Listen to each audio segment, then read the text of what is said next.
Hello, my friends. It's Mrs. McBride here, coming to you straight from my puzzle room. The exciting topic of the next 2 days is going to be uniform circular motion. Okay.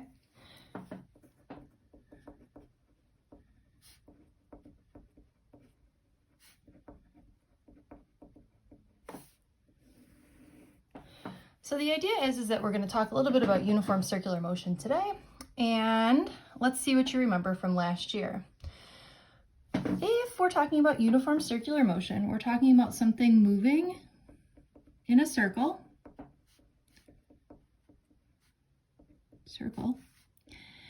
with constant velocity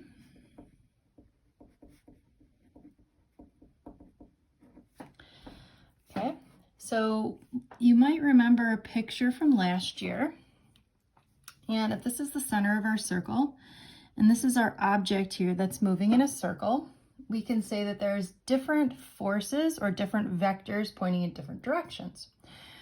So the first thing you might remember is that if we're moving sort of in this direction, that the velocity vector points tangent to the curve.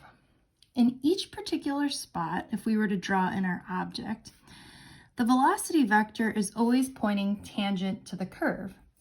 Because there's a change in direction of the velocity vector, we get acceleration. Now, normally we would say that acceleration is caused by a change in velocity. So we said that it's moving actually not with a constant velocity, but with a constant speed. Okay, because the velocity or the direction is changing.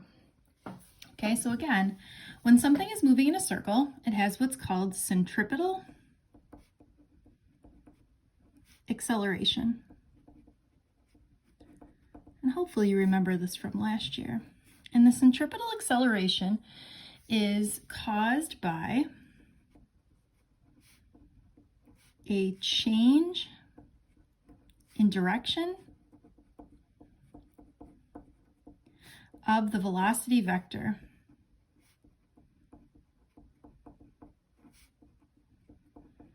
Okay, again, we're moving at constant speed, but we get centripetal acceleration because there's a change in direction of the velocity vector.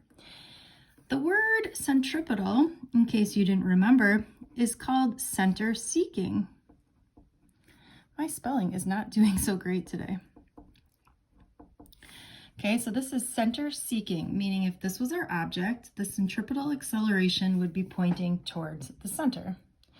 Okay, and this is the acceleration that's associated with uniform circular motion.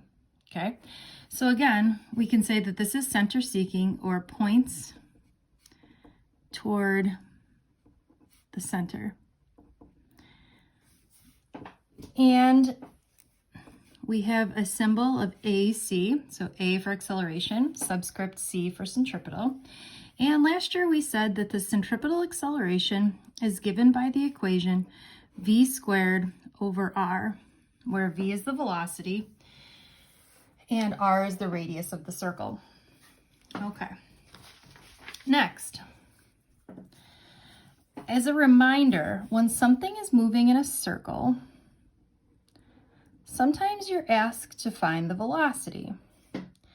Well, we know that velocity is equal to displacement over time, or distance over time. What's the distance that you travel when you're moving in a circle?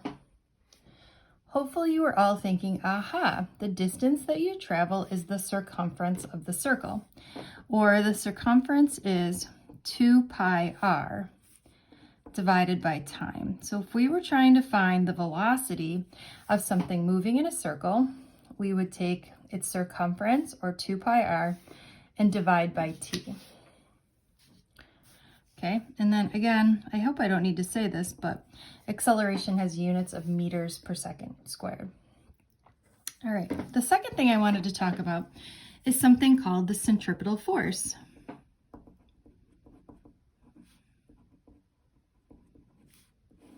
Okay, and what the centripetal force is the force that causes objects to move in a circle.